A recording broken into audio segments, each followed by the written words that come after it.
तो चलिए शुरुआत करते हैं my neighbour can't sleep part 8 की।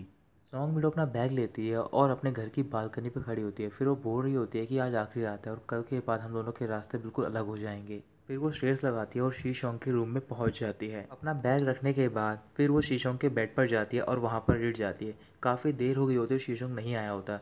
तभी अचानक से डोर नॉक होता है।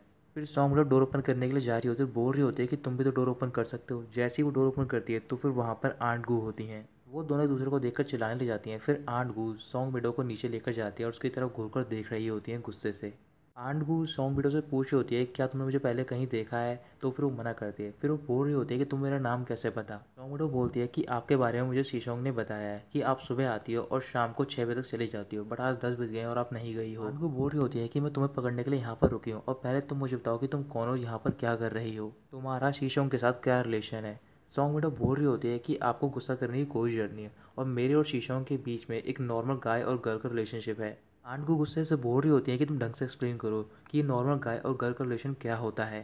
सौम्या बोल रही होती है कि आपको शीशों ने नहीं बताया इस बारे में, मैं एक लड़की हूँ तो फिर मैं आपको ढंग से नहीं बता सकती उस बारे में।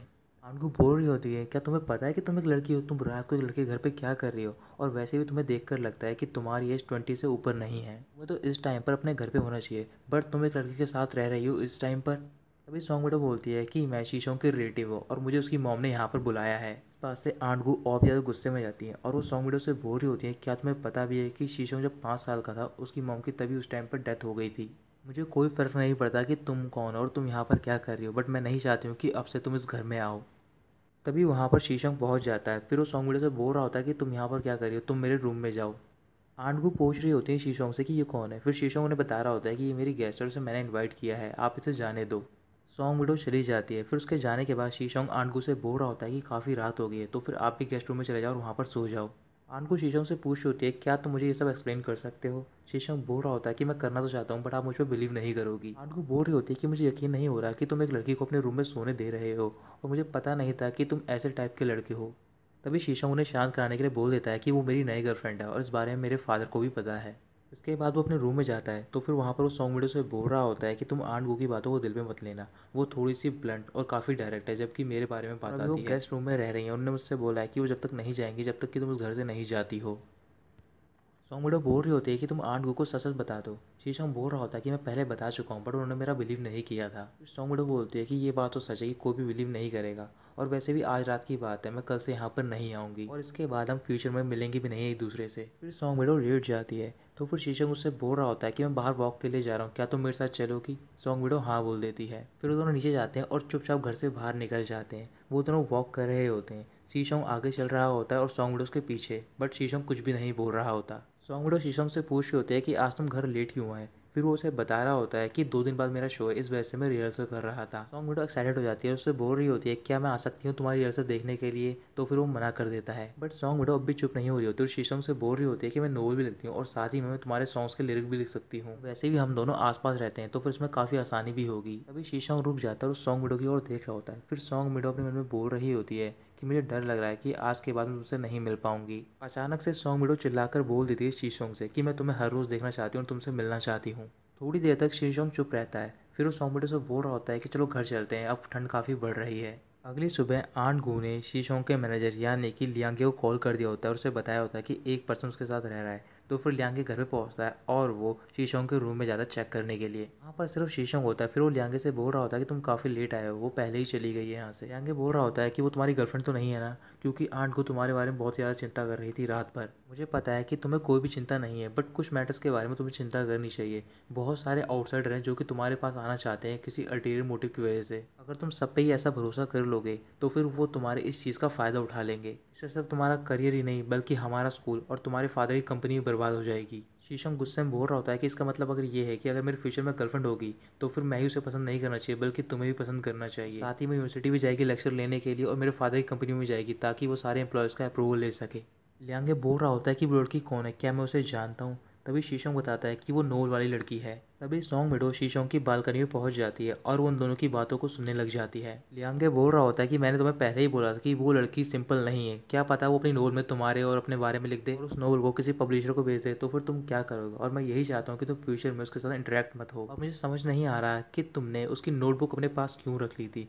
तो वो शीशम बोल रहा होता है कि मैंने इस वजह से रखी थी क्योंकि मैं चाहता था कि वो मेरे साथ सोए। उसके अलावा मैं किसी पर्सन के साथ नहीं सो पाता हूँ और तभी मैंने उससे डील करी कि वो करीबन कुछ महीने के लिए मेरे घर पर आए।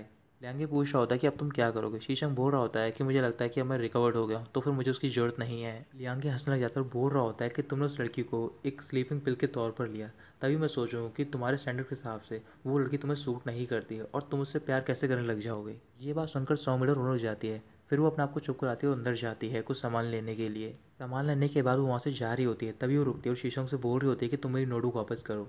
फिर शीशम उसकी नोटबुक वापस करता है। 100 मीटर बोल रही होती है कि अगर ये नोटबुक तुम्हारे पास नहीं होती तो फिर तुम्हारे घर में कभी भी नहीं आती। मुझे पता है कि तुम दोनों सेलिब्रिटी हो, यहाँ पर काफ़ी फेमस भी हो, बट मुझे इससे कोई फ़र्क नहीं पड़ता। मैं मानती हूँ कि मैंने तुम्हारा वो क्रिस्टल ग्लास ब्रोक किया है, बट मैंने तुम्हारे इंसोम्निया को भी ठीक किया है। अब हम दोनों इवन हो गए हैं तो फिर आज के बाद हम दोनों का कोई भी रिलेशन नहीं है। फिर वो नीचे जाती है और वहाँ पर आंट गू से माफ़ी मांग रही होती है। उन्होंने बता रही होती है कि मेरा नाम 100 मीटर और हम दोनों दोस्त भी नहीं है, मैंने झूठ बोला था। आंट को बोल रही होती है कि तुम ही वो 100 मीटर हो जिसने कि वो रोमांस नॉवल लिखी है। तो फिर 100 मीटर कुछ भी नहीं बोलती और बाहर चली जाती है। फिर वो वहाँ पर रोने लग जाती है। वो रोते हुए जा रही होती है तो फिर वहाँ पर लियो पहुँच जाता है। फिर वो उसे चुप कराता है और घर तक लेकर जाता है। वो दोनों घर के गार्डन में होते हैं और चुपचाप बैठे हुए होते हैं। फिर 100 मीटर उससे बोल रही होती है कि तुम मुझसे कुछ पूछ क्यों नहीं रहे हो। लुया बोल रहा होता है कि मुझे जल्दबाजी नहीं है, जब तुम ठीक हो जाओगी तो फिर तुम मुझे अपने आप बता दोगी। 100 मीटर बोल रही होती है कि फिर तुम प्रेटेंड कर सकते हो कि तुमने आज कुछ भी नहीं देखा है। लुया गुस्से से मना कर देता है और बोल रहा होता है कि तुम मुझे बताओ कि तुम्हें किसने परेशान किया है, मैं जाके तुम्हारा रिवेंज लूंगा। 100 मीटर बोल रही होती है कि मुझे किसी ने परेशान नहीं किया है। तभी लुया बोल रहा होता है तुम रो क्यों रही थी, क्या तुम्हारे पीरियड्स हैं अभी भी। 100 मीटर हाँ कहती है और बोल रही होती है कि उसकी पेन की वजह से मैं रो रही थी। तभी लुया बोल रहा होता है कि तुम्हें घर पे ही रहना चाहिए और आराम करना चाहिए। फिर 100 मीटर लुया उससे बोलती है कि मैं कॉलेज जाना चाहती हूँ और वहाँ पर शॉमी से मिलना चाहती हूँ। फिर वो उसकी बात मान जाता है और उसे कॉलेज तक लेकर जाता है। कॉलेज पहुंचकर वहाँ पर 100 मीटर शॉमी को ढूंढ रही होती है बट उसे वो नहीं मिलती है। तभी वो देखती है कि वहाँ पर 3 स्टूडेंट होते हैं जो कि शॉमी की बुराई कर रहे होते हैं। 100 मीटर वहाँ पर जाती है, उन तीनों लड़कियों से बोल रही होती है कि तुम शॉमी के बारे में कुछ भी नहीं बोलो। फिर उसके बाद उनमें बहस स्टार्ट हो जाती है। तभी वहाँ पर उन तीनों लड़कियों में से एक लड़की का बॉयफ्रेंड पहुँचता है और वो 100 मीटर से लड़ना स्टार्ट कर देता है। लड़के ने 100 मीटर को कॉलर पकड़ लिया होता है। तभी वहाँ पर शीशम पहुँच जाता है और पूछ रहा होता है कि तुम ये सब क्या कर रहे हो। उनमें से एक लड़की बोल रही होती है कि इसने ही फाइट स्टार्ट की है, बट 100 मीटर मना कर देती है। फिर शीशम गुस्से से उन तीनों स्टूडेंट को डांट रहा होता है और बोल रहा होता है कि तुम यहाँ पर अपनी क्लास को स्किप कर रहे हो और साथ ही में तुम यहाँ पर फाइट कर रहे हो। तो फिर लड़की बोल रही होती है कि इस लड़की ने फाइट स्टार्ट की है और वैसे भी ये आउटसाइडर है और तुम इसकी हेल्प कर रहे हो। शीशम बोल रहा होता है कि मुझे फ़र्क नहीं पड़ता बाहर से, बट मैं तुम्हारे मैटर में इंटरफेयर कर सकता हूँ क्योंकि तुम हमारी अकेडमी के स्टूडेंट हो। इसके बाद वो वहाँ से चले जाते हैं। फिर शीशोंग 100 मीटर से पूछ रहा होता है कि तुम यहाँ पर क्या कर रहे हो।